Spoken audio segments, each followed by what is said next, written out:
자, 오늘은 친구하고 말을 잘 안 합니다. 이런 상담 있죠. 한 만 3세 된 딸인데, 친구 만나도 뭐 인사도 안 하고, 뭐 말도 안 하고, 이렇게 주변 언저리만 있고, 이런 것도 상당히 걱정돼요. 그래서 이제 이 엄마는 요즘 얘기하는 선택적 항구증이냐, 이렇게 얘기를 하거나 아니면 미성숙한 사회성이냐, 이제 이런 거 갖고, 이제 걱정을 하는 거지요. 그런데 한 만 3세 돼서 말을 제잘제잘 잘하기는 어렵고, 얘가 이미 다 수용 언어는 된데 표현 언어가 어려울 수도 있는 애가 있고 좀 늦게 개발될 수도 있거든요. 그래서 무슨 뭐다 이렇게 판정, 이건 36개월 이후에 가면 다 판정은 날 수 있는데, 저는 약간 미성숙한 사회성이지 않느냐 이렇게 생각이 들면서 엄마한테 이제 여러 얘기를 들으니까, 이 엄마는 이제 이 상담 내용하고 조금 다른 얘기를 내가 들을 수 있어서 좀 화가 나고 속상했는데, 딸이 날 닮은 게 싫어요 이런 얘기를 해요. 그러면 딸이 뭐 날 닮겠어요? 엄마 닮지요. 특히 여자는 또 엄마 많이 닮아요. 애들이 맨 처음에 생긴 건 아빠 닮아도 점점 나가서 이렇게 크면서요 하는 짓이 엄마랑 많이 비슷해져요. 그래서 엄마 많이 닮거든. 근데 엄마 말이, 아우 저 닮은 딸이 너무 싫어요. 그러면 속으로 황당해지는 거 있잖아요. 그럼 누구 닮겠어요? 그래서 내가 그날 요 상담하고 별개로 어머니한테 말씀드리는데, 먼저 엄마가 엄마 스스로를 사랑하는 거, 그런 태도가 중요합니다. 그리고 나를 사랑해야 돼요. 나를 사랑하지 않으면 남이 나하고도 관계가 안 좋아져요. 그래서 날 사랑하는 게 남하고 사랑해도 중요하고 남하고 관계도 너무 중요한데, 내가 엄마한테 얘기를 하는 것은 나 스스로를 사랑하고, 좀 내가 좀 싫으면은 자꾸 보완하려고 끝끝내 노력하고 이러면서 조금씩 변화될 수 있는데, 그러면 이런 태도를 가진 엄마라면 아이 행동에 대해서 이렇게 사랑으로 보는 마음이 생겨요. 그래서 저건 나 닮아서 똑같구나. 그래서 미워 이게 아니라, 내가 이렇게 노력을 하면 애도, 우리 딸도 날 보고 배워지겠지. 그래서 평생 모범 보이기를 평생 작업을 해야 되죠. 제가 부모 교육 많이 다니면서 엄마들하고 얘기하면 뭐가 제일 힘들어요? 그러면 애 앞에서요, 제가 모범을 보이고 모델링이 돼야 되는데, 제가 워낙 모범하고 관계가 없는 사람이라 너무 피곤하고 어려워요. 그래, 어려워요. 누구나 어려워요. 우리가 얘기할 때 저 사람이 제일 표범, 뭐, 예를 들어, 모범이다. 이럴 사람 하나도 없어요. 그렇듯 어떤 엄마는 이걸 잘하고 어떤 엄마는 뭐를 못한다면, 그 못하는 걸 인정하고 또 잘하는 거 있잖아요. 그걸 이렇게 좀 강화시키고 두드러지게 하면서 자기도 자꾸 변화되려고 노력하는 가운데 딸한테도 그런 시선을 줘야 되는데, 이분은 1차적으로 본인이 자기를 별로 좋아하지 않고, 그리고 딸한테 그 모습 보이는 거는 못 견뎌하고 이래서, 사실은 엄마가 굉장히 애한테는 중요한 사람이다. 미국 책에는 부모를, 애들한테는 significant others, 의미 있는 타자다. 애한테는 의미 있는 타자가 엄마인데, 엄마가 모범으로 생활을 하시려고 해야 돼요. 그래, 엄마는 키도 작고 뭐 이제 이렇게 보여줄 건 없지만 엄마는 이런 마음이 있잖아. 이런 마음은 난 엄마 참 좋은 장점 같아. 너도 엄마 닮아서 그런 건 있어. 이렇게 좋은 걸 자꾸 강화시키고 서로 윈윈하면서, 우리는 이런 건 좀 보완해야 될 것 같지 않니? 이렇게 하고 살아야 되는데, 이 엄마는 본인을 사랑하지 않고 딸이 너무 닮은 거가 또 너무 싫고, 자, 이래 갖고는 굉장히 힘들게 하고 있다 하는 거죠. 그래서 그 모범보이 같은 거 안 하고 살고 싶은데 누가 하고 싶어서 하지 않아요. 그런데 이렇게 모범을 보이려고 하고 이렇게 하면서, 제가 이제 이만큼 살면서 결론 내린 거는, 저도 아들들 키우면서 철이 많이 들었구나 이런 생각, 어느 하루아침에 드는 게 아니라 애가 한 10년 15년 키워지고 지금도 다 커서 엄마 뭐 물어보면 또 대답해 줘야 되고, 이런 관계에서 내가 아들 둘 아니었으면 참 철나기는 힘들겠구나.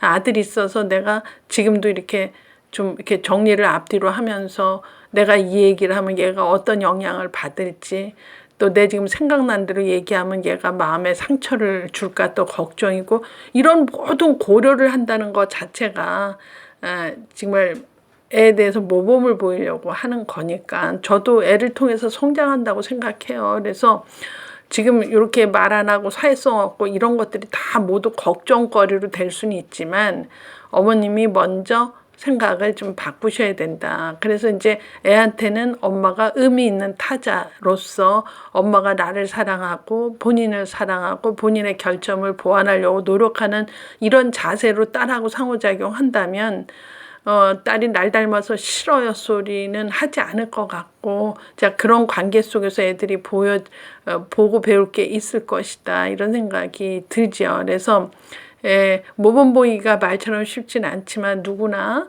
이제 부모라면 한 번씩 이런 딜레마에 빠져요. 아, 난 싫은데 이건 애 키우면서 이건 뭐지? 그러면서 엄마 때문에 되는 그 과정 거의 누구나 똑같다고 생각이 들어요. 그래서 애 많이 키운 집 엄마들은 공통점이 있잖아요. 뭐 8남매, 9남매 엄마들.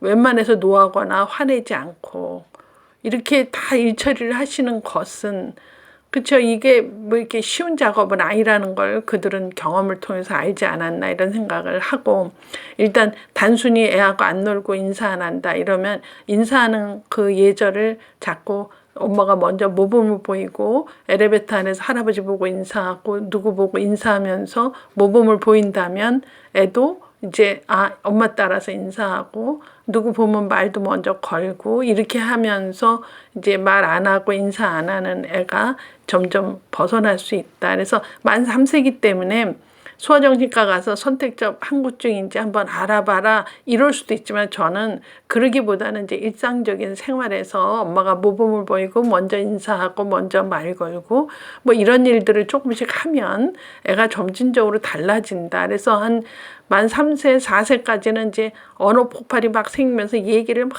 많이 하는 사람이 있어요. 그러면 대개 보면 언어 모델이 엄마죠. 그래서 엄마가 막 애하고 얘기하고 깜짝 놀래고 이렇게 하면 애들이 그쵸 금세 엄마하고 상호작용하면서 그 맑게 알아듣고 그 상황에 맞는 말을 잘할 수 있죠. 근데 엄마가 벌써 딸이 싫다는 집은 아마 열심히 잘 안 놀고 상호작용을 적게 했을 것이다. 이러면 애들이 언어 모델을 제대로 못 배워서 남하고 놀 때도 이렇게 친사회적인 행동보다는 좀 그렇지 않은 걸 먼저 더 많이 하면서 애하고 노는 게 힘들어질 수 있다. 그래서 사실은 만 3세라고 하지만 그 이전서부터, 그쵸, 1살 이후부터는 끊임없이 애하고 얘기하고 대화 나누고 감동하고 공감하고 이런 어떤 라포 형성이 무엇보다도 중요한데 요 엄마는 한번 그런 작업을 해야 되지 않나 이런 생각이 들고, 또 애를 잘 키우기 위해서는 내가 나를 사랑해야 된다 그런 생각하죠. 그래서 본인 사랑하는 거가 상당히 중요하다고 저는 생각해요. 전 자살률 이런 것도 이렇게 보면은 최소한 이렇게 나를 사랑하는 사람은 그쵸 자살까지는 안 몰고 가지 않나 이런 생각이 들어서 지금 자살률도 높고 지금 삶이 다들 힘들어지니까, 그래서 특히 애기 엄마들은 엄마 스스로가 나를 사랑하는 태도를 스스로 가지려고 노력하자. 그래서 요새 엄마들, 애기 키우는 엄마들 막 뚱뚱한 사람은 그냥 뚱뚱한 사람은 본인을 사랑하지 않는 거죠. 배 나오도록 방치하는 것은 옳지 않습니다. 이러면 막 웃어요. 그 인정도 하면서 그 생활이 너무 힘드니까, 애 키우기 힘드니까 먹는 걸로 풀고 이런 사람은 그 내가 속마음은 알겠지만 자기 몸을 저렇게 방치하는 것도 사랑하지 않습니다. 그냥 병이 많이 오니까요. 비만하면. 그래서 요 얘기하다가 얘기가 많이 이제 곁다리로 간 것 같지만 실제로 엄마가 애한테는 의미 있는 타자로서 그 엄마가 자기 스스로를 사랑하는 모습을 보이는 것은 무엇보다 중요하다. 그래서 애 키우는 엄마면서 애만 잘 되기만을 기도하는 건 옳지 않고, 그렇죠. 누가 날 봐도 내가 날 사랑하면서 남한테 좋은 선한 영향력을 줄 수 있는 사람이 돼야지 딸이 보고 배우고, 그렇죠. 아들이 보고 배우지 않는가. 그래서 엄마됨이란, 부모됨이란 그게 쉬운 작업은 아니다. 이제 이런 얘기를 이 컬럼에서는 하고 싶습니다.